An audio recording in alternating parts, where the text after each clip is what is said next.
Hello everyone, welcome to Vision Study Hub. और आज हम लोग डिस्कस करेंगे इंट्रोडक्शन टू ट्रिग्नोमेट्रिक में ट्रिग्नोमेट्रिक आइडेंटिटीज़ के बारे में। ये आइडेंटिटी वर्ड आपके लिए बहुत ही नया होगा, लेकिन ट्रिग्नोमेट्रिक आइडेंटिटीज़ क्या होता है, क्वेश्चन आता है माइंड में, तो उस क्या के आंसर के लिए यहाँ पे हम लोग यहाँ पर डिस्कस करेंगे कि ट्रिग्नोमेट्रिक आइडेंटिटीज़ क्या है।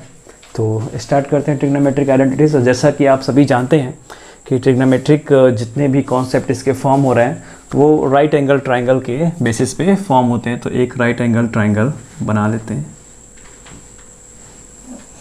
और ट्रिग्नोमेट्रिक आइडेंटिटीज़ पहले मैं लिख दे रहा हूँ, और उसके बाद वो कैसे प्रूव होगा, कैसे वो आएगा, इसके बारे में हम लोग डिस्कस करेंगे। तो पहला आइडेंटिटीज़ जो है वो है साइन स्क्वायर ए ही एंगल लेते हैं, साइन स्क्वायर थीटा भी ले सकते हैं। साइन स्क्वायर ए प्लस कॉस स्क्वायर ए इक्वल 1। सेकेंड, सेक स्क्वायर ए प्लस 1 इक्वल टेन स्क्वायर ए। और फिर थर्ड, कोसेक स्क्वायर ए प्लस 1 इक्वल कॉट स्क्वायर ए। तो इन तीन बातों को, ये जो थ्री स्टेटमेंट्स हैं, इन्हीं को प्रूव करना है। साइन स्क्वायर ए प्लस कॉस स्क्वायर ए इक्वल 1, ये आइडेंटिटीज़ हैं, इसी को हम लोग आइडेंटिटीज़ कहते हैं। इसी को प्रूफ किया जाएगा किसके बेसिस पे, तो राइट एंगल ट्राइंगल के बेसिस पे इसको प्रूफ किया जाएगा। राइट है, तो ये मैंने एक राइट एंगल ट्राइंगल बनाया है और इसको दिखा रहा हूँ मैं ए, बी और सी। ध्यान रहे ये बात कि इसमें मैंने एंगल सिर्फ ए लिया है, ए। तो एंगल ए के बेसिस पर ही ये काम हम डन करेंगे, एंगल सी के बेसिस पर नहीं करेंगे। एंगल सी रखेंगे तो ये कंडीशंस थोड़ी सी यहाँ से क्या हो जाएगी, चेंज हो जाएगी। ठीक है, आना यही है, आइडेंटिटी सभी के लिए यही है। एंगल आप कुछ भी बदलिए, ये कंडीशन क्या हो जाएगी, बदल जाएगी। बट ये प्रूफ जो हम यहाँ पर दिखाएंगे वो प्रूफ में थोड़ा सा चेंजिंग आ जाएगा, क्योंकि ये जो भी कंडीशन है इसको हम ट्रिग्नोमेट्रिक रेशियो के बेसिस पे प्रूव करेंगे। ट्रिग्नोमेट्रिक रेशियोज़ के बारे में इससे पहले आप लोग स्टडी कर चुके हैं, उसके बारे में बहुत सारी बातें हम लोग डिस्कस कर चुके हैं और उस पर बेस्ड बहुत सारे क्वेश्चंस को हम लोग सॉल्व कर चुके हैं इन द एक्सरसाइज। तो ये ए, बी और सी तीनों एंगल मैंने यहाँ पे दिखा दिए, साइड्स भी हो गई ए, बी, बी, सी और ए, सी। और इनके अकॉर्डिंग अगर हम एंगल ए को पॉइंट लें फॉर एंगल ए, तो फॉर एंगल ए के लिए ट्रिग्नोमेट्रिक रेशियो क्या क्या होगा वो ध्यान देने की बात है।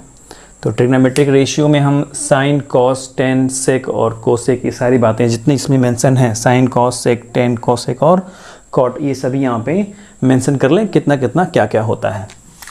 तो साइन ए के लिए साइन ए इक्वल पी अपॉन एच, तो ये 90 है, तो इसके सामने वाली साइड हाइपोटेनियस यानी ए सी हाइपोटेनियस, और इस एंगल ए के लिए ये परपेंडिकुलर हो जाएगा, इसके सामने वाली साइड परपेंडिकुलर होती है यानी बी सी, और इसके साथ जाने वाली साइड बेस यानी कि ए बी क्या हो गया, बेस हो गया। तो पी अपॉन एच चाहिए हमें, तो पी आपका ये है, एच आपका ये है हाइपोटेनियस और बी मतलब बेस। पी अपॉन एच यानी कि बी सी अपॉन ए सी, इतना याद रखना है आपको, बी सी अपॉन ए सी। फिर उसी तरह से cos A equal B upon H, तो बी क्या है, ए बी है, और एच है आपका A C, A B upon A सी। फिर टेन ए इक्वल पी अपॉन बी, तो पी क्या है, बी सी है, और बी क्या है, ए बी है, तो A C upon B C upon A B. अब इसके अकॉर्डिंग ये जो थ्री इसके इनवर्ड्स होते हैं उसको चेक कर लेते हैं। साइन का इनवर्ड्स कोसेक, कोसेक ए इक्वल एच अपॉन पी यानी कि ए सी अपॉन बी सी, और कॉस का इनवर्स सेक, सेक ए इक्वल एच अपॉन बी यानी ए सी अपॉन ए बी, और फिर कॉट ए यानी कि बी अपॉन पी, तो ये हो जाएगा A B upon B C. ये इतना हमने मेंशन कर लिया ट्रिग्नोमेट्रिक रेशियोज।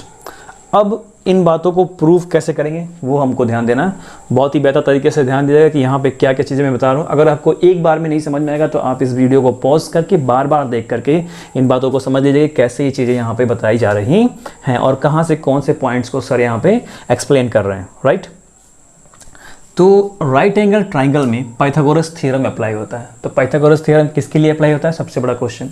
बहुत सारे लोग इस बात को इग्नोर कर देते हैं और बहुत सारे लोग जानते भी हैं बट याद नहीं आता है। तो पाइथागोरस थ्योरम अप्लाई होता है साइड्स को मालूम करने के लिए, ठीक है। 3 साइड्स के अकॉर्डिंग ये चीज़ें डन होती हैं। तो बाय पाइथागोरस थ्योरम। अब ये पाइथागोरस थ्योरम क्या है? पाइथागोरस थ्योरम होता है कि hypotenuse square equal perpendicular square plus base square, जिस भी एंगल को आपने ले रखा है। तो ये आपने एंगल ए ले रखा है इसके अकॉर्डिंग, ठीक है। चाहे आप एंगल ए ले चाहे एंगल सी ले, बातें एक ही आती हैं। तो हम पहले इसको लिखेंगे P square plus B square equal H square. तो पी क्या है आपका? पी है आपका बी सी, बी सी का स्क्वायर प्लस बी क्या है? बी मतलब बेस, यानी कि ए बी का स्क्वायर इक्वल, और एच है आपका ए सी का स्क्वायर। अब इतनी बातें आपने डन कर लिया। यहाँ पे यहीं से कॉन्सेप्ट आपका स्टार्ट होता है। और कॉन्सेप्ट है क्या? यहाँ पे 3 साइड्स हैं आपका ट्राइंगल में, ए सी, बी सी और ए बी, जिनको मैंने इस बाय थ्योरम पाइथागोरस थ्योरम के अकॉर्डिंग दिखाया कि बी सी का square plus A B square equal A C square. तो इस जो भी आप कह लें इसको इक्वेशन कह लें, इक्वेशन ही है ये।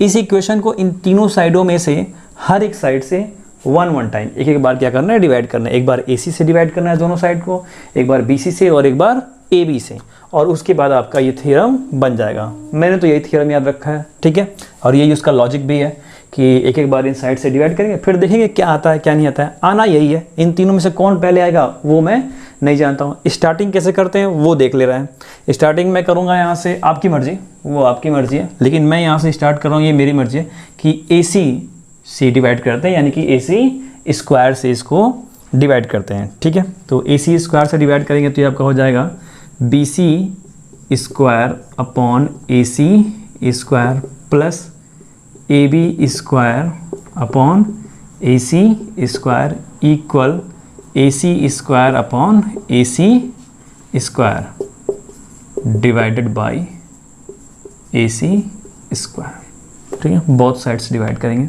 तो ये आपका कुछ इस तरह से हो जाएगा। दोनों के पास स्क्वायर है, बी सी में भी और ए सी में भी, तो B C upon A C का square plus A B upon A C का स्क्वायर इक्वल ये आपका हो गया ए सी अपॉन ए सी का स्क्वायर, राइट। अब ध्यान दीजिए, ए सी अपॉन ए सी तो कैंसिल हो जाएगा, क्या मिलेगा आपको? 1 का स्क्वायर करेंगे कितनी वैल्यू आएगी? 1 ही आने वाली है, ठीक है। ये आपकी वैल्यू 1 आ गई। अब आप ध्यान दीजिए, बी सी अपॉन ए सी क्या है, इसमें कौन सा रेशियो है? तो बी सी अपॉन ए सी है आपका साइन ए, साइन ए की value B C upon A सी है। तो B C upon A C का स्क्वायर है तो ये कितना हो जाएगा? साइन स्क्वायर ए प्लस, और ए बी अपॉन ए सी क्या है? कॉस ए, तो ये क्या हो गया? कॉस स्क्वायर ए, यानी कि साइन स्क्वायर ए प्लस कॉस स्क्वायर ए इक्वल 1। ये पहला नंबर आइडेंटिटी जो है साइन स्क्वायर ए प्लस कॉस स्क्वायर ए इक्वल 1 प्रूफ हो गया। इसी तरह से इसको प्रूफ करेंगे, एक बार ए सी से डिवाइड करेंगे, एक बार ए बी से और एक बार बी सी से। इस तरह से ये थ्योरम क्या होगा? प्रूफ होगा। तो ये हो गया आपका साइन स्क्वायर ए प्लस कॉस स्क्वायर ए इक्वल 1, राइट है। इतनी बात समझ में आ गई। तो अब इतनी समझ में आ गई तो इसके बेसिस पे हम और 2 आइडेंटिटी जो हैं उसको भी प्रूफ करेंगे। So students pause the video and note it down. देखा कि साइन स्क्वायर ए प्लस कॉस स्क्वायर ए इक्वल 1 हमने प्रूव किया था। तो अब इसमें इसी पाइथागोरस थ्योरम में थोड़ा सा चेंज करेंगे। अब ए सी से नहीं डिवाइड करेंगे, अब किसी इधर बी सी और ए बी में से किसी एक से डिवाइड करेंगे। तो divided by A B square, ठीक है। ए बी स्क्वायर से डिवाइड करते हैं, दोनों साइड डिवाइड करना है, ठीक है। तो आप बहुत साइड्स भी लिख सकते हैं, ना लिखें तो भी चलेगा, आप दोनों साइड डिवाइड करेंगे। तो ये हो जाएगा आपका B C square upon A B square plus A B square upon A B square equal A C square upon A B square, right. अब ये कुछ इस तरह से हो जाएगा, B C upon A B का होल स्क्वायर प्लस ये आपका A B upon A B का होल स्क्वायर इक्वल ये हो जाएगा आपका A C upon A B का होल स्क्वायर। तो ए B upon A B cancel, मिला कितना? 1 का स्क्वायर करें तो कितना वैल्यू मिलेगी? 1।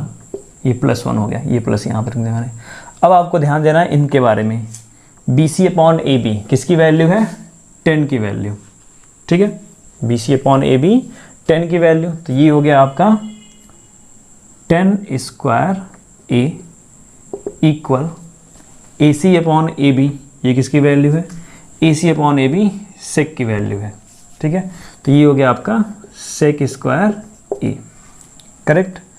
तो अब इसी कंडीशन के अकॉर्डिंग आप sec² A को इधर लेकर के आएंगे, तो ये हो जाएगा आपका -sec² A, और 10² A इधर आएगा तो -10² A, तो यहाँ से कॉमन लेंगे तो sec² A -1 और -1 हो जाएगा, और इसके माइनस से माइनस कैंसिल, तो आप इसे ले सकते हैं sec² A -1 इक्वल 10² A, ये यहाँ पे, या आप इसको इंटरचेंज करके ऐसे भी ले सकते हैं कि 10² A + 1 इक्वल sec² A, इस तरह से भी, ये आपका सेकेंड आइडेंटिटी, या आप इसको चेंज करके sec² A -1 इक्वल 10² A ये भी ले सकते हैं, क्योंकि ये sec² A इधर आएगा तो नेगेटिव हो जाएगा, और उसमें से कॉमन लेंगे -sec² A +1 में से, तो माइनस कॉमन होगा तो sec² A पॉजिटिव और ये +1 नेगेटिव, और ये माइनस है ही तो माइनस से माइनस कैंसिल हो जाएगा। तो इस कंडीशंस के अकॉर्डिंग आप इस तरह से भी ले सकते हैं। दूसरा एक कंडीशन आप और ले सकते हैं कि 10² A -sec² A इक्वल -1, या sec² A -10² A इक्वल -1, इस तरह से भी ले सकते हैं। उसका भी हम लोग यूज़ करेंगे जब एक्सरसाइज में क्वेश्चन मिलेगा तब, ठीक है। या 10² A को आप उधर ले जाइए तो माइनस कर दीजिए, sec² A -10² A इक्वल 1, वो चीज़ भी आप ले सकते हैं इस तरह से, sec² A -10² A इक्वल 1, ठीक है। इतनी बात समझ में आ रही है। तो ये हो गया आपका सेकेंड नंबर आइडेंटिटी। थोड़ा सा यहाँ से कुछ मैंने इस तरह से कन्वर्ट करके आपको शो कर दिया। एक्सरसाइज में जब आप सॉल्व करेंगे तो क्वेश्चंस कुछ इस तरह से मिलेंगे कि वहाँ पे आपको इस तरह से एक दूसरे को इंटरचेंज करके लिखना पड़ेगा, लेफ्ट को राइट में, राइट को लेफ्ट में, ठीक है। अब प्रूफ करते हैं थर्ड नंबर आइडेंटिटीज को, यानी कि cot² A + 1 equal cosec² A को। तो अब इसको डिवाइड करेंगे BC² से, तो डिवाइडेड बाय BC², तो ये हो गया BC² upon BC² plus AB² upon BC² equal AC² upon BC²।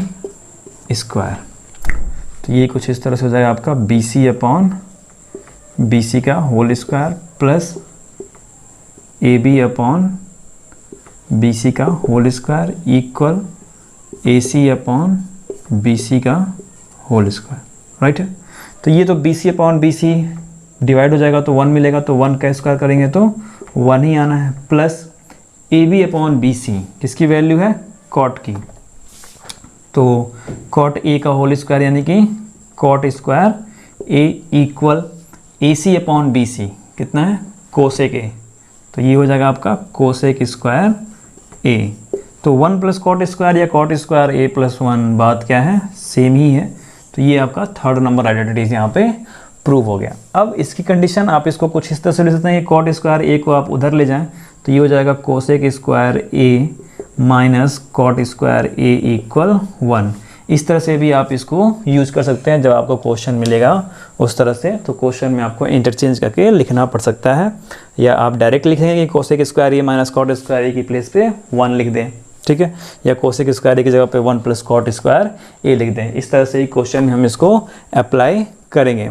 तो ये था ट्रिग्नोमेट्रिक आइडेंटिटीज़, 3 ट्रिग्नोमेट्रिक आइडेंटिटीज़ थी।